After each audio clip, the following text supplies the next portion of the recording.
स्वागत है दोस्तों आपका हमारे यूट्यूब चैनल इन्वेस्ट टेक्निकल में। दोस्तों म्यूचुअल फंड आज की डेट में सबसे ज़्यादा पॉपुलर इन्वेस्टमेंट प्रोडक्ट है इन्वेस्टर्स के बीच में। पहले एफडी के अंदर लोग अपने पैसे को इन्वेस्ट करके रखते थे, लेकिन आज एफडी के कंपैरिजन में जहां हमें 2 गुने या 3 गुने तक रिटर्न्स देखने को मिलते हैं और एफडी जहां इन्फ्लेशन को भी सही तरीके से बीट नहीं कर पाती, तो इस कारण से म्यूचुअल फंड की तरफ पब्लिक का रुझान बहुत तेज़ी से बढ़ा है।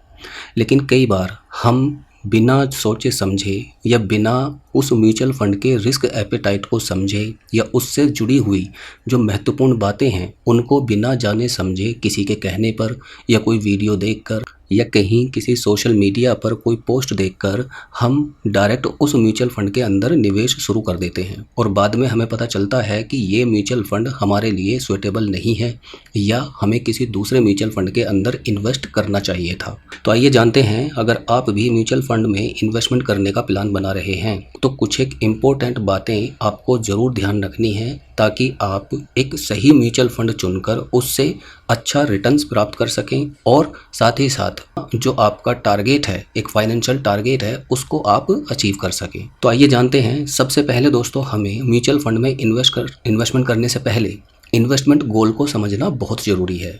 इन्वेस्टमेंट गोल मतलब पहले हमें ये तय कर लेना चाहिए कि हम ये निवेश कर क्यों रहे हैं, यानी हमें म्यूचुअल फंड के अंदर क्यों इन्वेस्टमेंट करना चाहिए, हमारा पर्पज़ क्या है। हम म्यूचुअल फंड के थ्रू सिर्फ एफडी से ज़्यादा रिटर्न्स प्राप्त करना चाहते हैं या हम अपने किसी फाइनेंशियल गोल को अचीव करना चाहते हैं।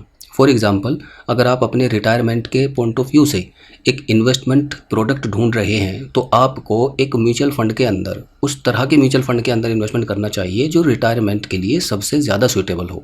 इसी तरह से अगर आप अपने बच्चों की शिक्षा के लिए कोई म्यूचुअल फंड चुन रहे हैं तो उसके लिए दोस्तों अलग तरह की कैटेगरी होती है म्यूचुअल फंड की। अगर आपको घर खरीदना है तो उसके लिए अलग तरह की कैटेगरी होती है म्यूचुअल फंड की। और अगर आपका कोई और दूसरा पर्पज़ है म्यूचुअल फंड में इन्वेस्टमेंट का, तो आपको सबसे पहले ये क्लियर करना चाहिए कि आपका इन्वेस्टमेंट गोल क्या है, यानी आप किस पर्पज़ से इन्वेस्टमेंट करना चाह रहे हैं। अब फॉर एग्जांपल बहुत सारे लोग एफडी के अंदर इन्वेस्ट करते हैं ताकि उनको 1 साल के बाद में एक फ़िक्स रिटर्न मिले और उनके इन्वेस्टेड पैसे पर किसी भी तरह का कोई इम्पैक्ट ना पड़े। तो म्यूचुअल फंड के अंदर कोई भी रिटर्न गारंटेड नहीं होता है एफडी की तरह। एफडी के कंपैरिजन में यहाँ पर रिटर्न ज़रूर ज़्यादा मिल जाते हैं, लेकिन रिटर्न के साथ साथ यहाँ पर रिस्क भी ज़्यादा होता है। दूसरे नंबर पर दोस्तों रिस्क टॉलरेंस, ये बहुत इम्पोर्टेंट है। अलग अलग म्यूचुअल फंड अलग अलग तरह के रिस्क टॉलरेट करते हैं, यानी रिस्क लेवल होता है अलग अलग म्यूचुअल फंड स्कीम्स का। इक्विटी फंड म्यूचुअल फंड होते हैं जो शेयर मार्केट से डायरेक्ट लिंक्ड होते हैं, उनमें रिस्क ज़्यादा होता है, जबकि डेट म्यूचुअल फंड जो होते हैं उनमें रिस्क कम होता है। म्यूचुअल फंड में इन्वेस्टमेंट करने से पहले हमें म्यूचुअल फंड के टाइप को भी अच्छे से समझ लेना चाहिए। मेनली 3 तरह के म्यूचुअल फंड होते हैं। इक्विटी म्यूचुअल फंड जिनके अंदर हाई रिस्क और हाई रिटर्न होता है। डेट म्यूचुअल फंड जिनके अंदर स्टेबल रिटर्न्स और कम रिस्क होता है। हाइब्रिड म्यूचुअल फंड्स जो कि बैलेंस्ड रिस्क और बैलेंस्ड रिटर्न प्रोवाइड कराते हैं। हाइब्रिड फंड को हम ये मान सकते हैं कि ये इक्विटी और डेट म्यूचुअल फंड का मिक्स रूप होता है। तो अब आपको हाई रिस्क और हाई रिटर्न वाले म्यूचुअल फंड के अंदर इन्वेस्टमेंट करना है या आपको स्थिर रिटर्न वाले म्यूचुअल फंड के अंदर इन्वेस्टमेंट करना है, तो हमें डेट म्यूचुअल फंड के अंदर इन्वेस्टमेंट करना चाहिए। तो इस तरह से म्यूचुअल फंड के टाइप को समझकर उस पर्टिकुलर टाइप की किस स्कीम के अंदर आप इन्वेस्टमेंट करना चाह रहे हैं, ये आपको पहले से क्लियर होना चाहिए। चौथे नंबर पर जो इम्पोर्टेंट बात है वो है फंड का परफॉर्मेंस। बहुत सारे लोग सिर्फ पास्ट परफॉर्मेंस को देखकर ही इन्वेस्टमेंट कर देते हैं, जो कि एक सही मापदंड नहीं है किसी भी म्यूचुअल फंड को रिकॉग्नाइज करने का या कंसीडर करने का। ये एक इम्पोर्टेंट फैक्टर ज़रूर है कि उसका पास्ट प्रदर्शन किस तरह का रहा है। इसके अलावा और भी कई सारे फैक्टर्स होते हैं जिनको हमें कंसीडर करना चाहिए। एक्सपेंस रेशो नंबर 5 पर हमें बात ध्यान रखनी है एक्सपेंस रेशो की। एक्सपेंस रेशो क्या है? ये फंड मैनेजमेंट की फ़ीस होती है या ये एक पूरे म्यूचुअल फंड का एक खर्चा होता है जो सालाना बेसिस पर हमारे म्यूचुअल फंड से काट लिया जाता है। फॉर एग्ज़ाम्पल, अगर किसी म्यूचुअल फंड का एक्सपेंस रेशो 1% है तो इसका मतलब ये है कि अगर आपके फ़ंड की वैल्यू 1 लाख रुपए है तो उसमें से 1000 रुपये एक्सपेंस रेशो के रूप में काट लिए जाएंगे। ठीक है। तो जब भी आप इन्वेस्टमेंट करें तो कम एक्सपेंस रेशो वाला बेहतर फंड होता है और उसी के अंदर हमें इन्वेस्टमेंट करना चाहिए, क्योंकि इससे आपकी जो नेट रिटर्न है वो अधिक होती है। यानी जो हमारा फंड का परफॉर्मेंस है, जितना कम एक्सपेंस रेशो होगा उतने ही हमें ज़्यादा रिटर्न्स मिलने की प्रोबेबिलिटी होती है।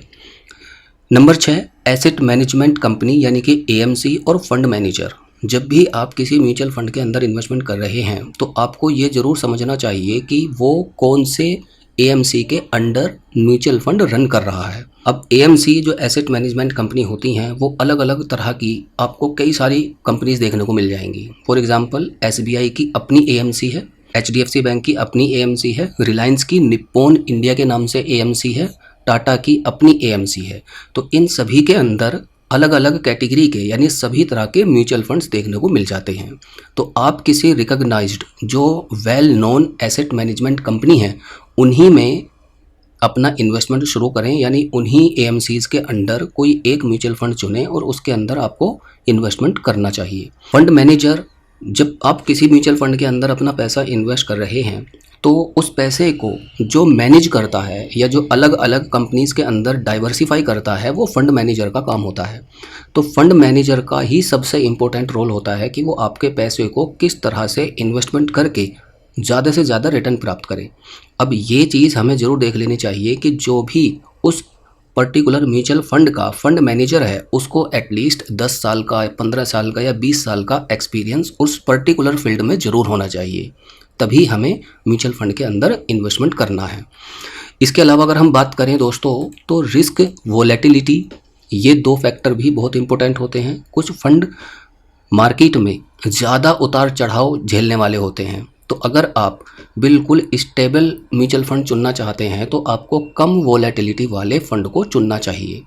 लिक्विडिटी एक बहुत इंपॉर्टेंट फैक्टर है। म्यूचुअल फंड एक्चुअली 2 तरह के होते हैं, ओपन एंडेड म्यूचुअल फंड्स और close ended mutual funds. Open ended mutual fund वो म्यूचुअल फंड होते हैं जिनके अंदर आप जब चाहें अपने पैसे को निकाल सकते हैं।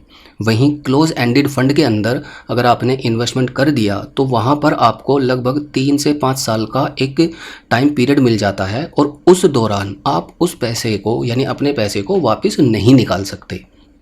तो जब भी आप इन्वेस्टमेंट करें तो ये ज़रूर देख लें कि जिस म्यूचुअल फंड के अंदर आप इन्वेस्टमेंट कर रहे हैं वो ओपन एंडेड म्यूचुअल फंड है या क्लोज एंडेड म्यूचुअल फंड है। म्यूचुअल फंड में इन्वेस्टमेंट करने से पहले आपको टैक्सेशन को समझना भी बहुत ज़रूरी होता है।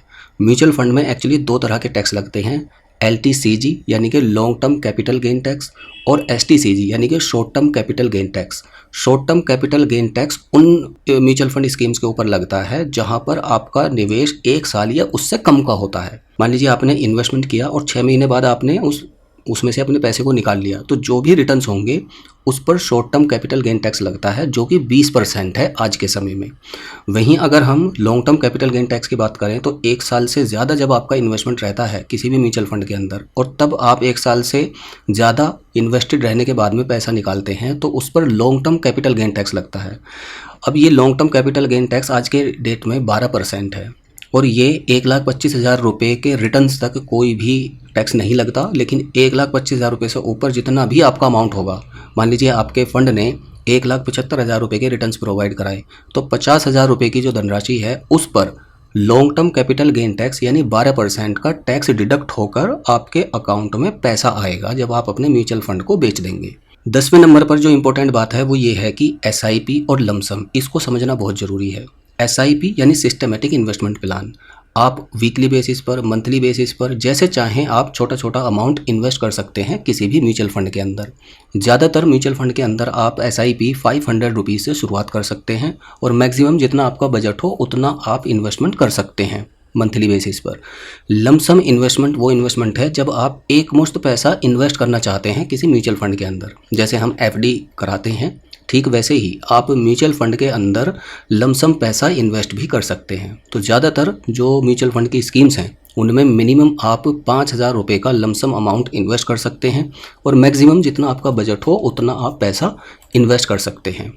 सो गाइज, ये थी कुछ इंपॉर्टेंट बातें जो आपको म्यूचुअल फंड में इन्वेस्टमेंट करने से पहले ज़रूर समझ लेनी चाहिए और उसके बाद ही अपने म्यूचुअल फंड की जर्नी को शुरू करना चाहिए। आई होप आपको ये वीडियो अच्छी लगी होगी। इससे रिलेवेंट आपका कोई क्वेश्चन है, क्वेरी है तो आप कमेंट करके पूछ सकते हैं, मैं उसका जवाब आपको ज़रूर दूंगा। धन्यवाद।